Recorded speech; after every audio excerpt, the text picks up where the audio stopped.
Hi guys, so I'm back. Sorry medyo na late yung ipopost ko ngayon regarding sa performance review ni Kobe 8 Pro Throw. Kasi matagal ko siyang hindi nagamit. I mean, di ko kasi siya basta-basta, ayoko siyang basta-basta ilaro sa court. Pero ang bala ko kasi guys, share ko lang, is laruin siya sa hardwood or sa tabla na court. But di pa kasi ako nakakalaro sa tabla. So, nilaro ko na siya sa rubberized court. And so, ito yung magiging performance review ko regarding kay Kobe 8 Pro Throw. So, after using it one time, so sa first game, medyo, honestly, makailangan siyang i-break in. Medyo sumakit yung pa ako. Feel ko dahil sa insole niya, medyo, medyo stiff nung una. And then, after that, sa second game naman, umokay na siya. Umokay na yung performance. Yung traction, wala naman ako naging issue. Okay naman siya. Support, wala ako naging issue. What I can say also is sobrang gaan niya. Sobrang lightweight shoe siya. So, sobrang low cut niya rin. Although may support naman siya, hindi ako nakakaramdam ng okay lateral containment niya. And and surprisingly okay yung niya. Sobrang tibay ng traction. Kasi rubberized, so matigas yung sahig, but good siya. Okay siya. Medyo kumular lang yung green kasi green yung court eh.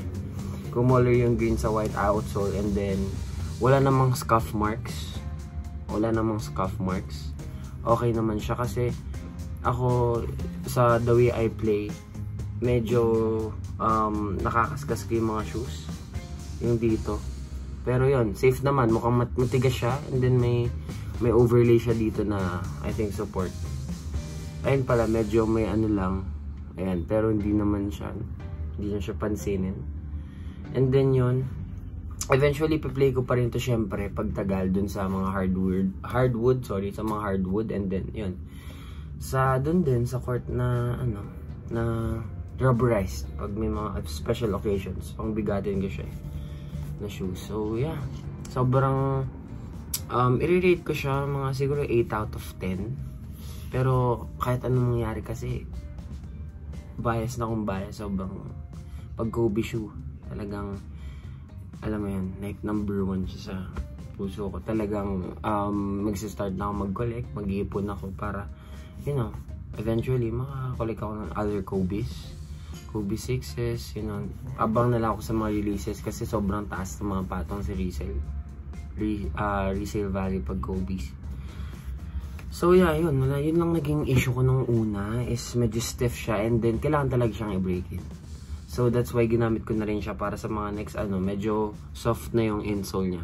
Kasi yun yung nagbibigay ng comfort yung insole, since siya, Nike React compared sa before iniba ata nila. So yeah, mabango pa rin kasi hindi ko masyado isang beses ko lang nagamit.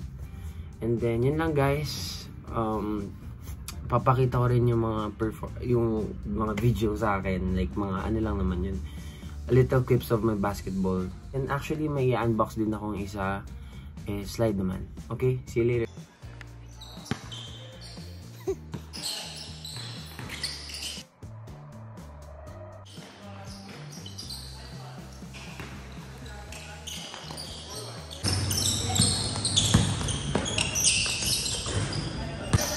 Yun.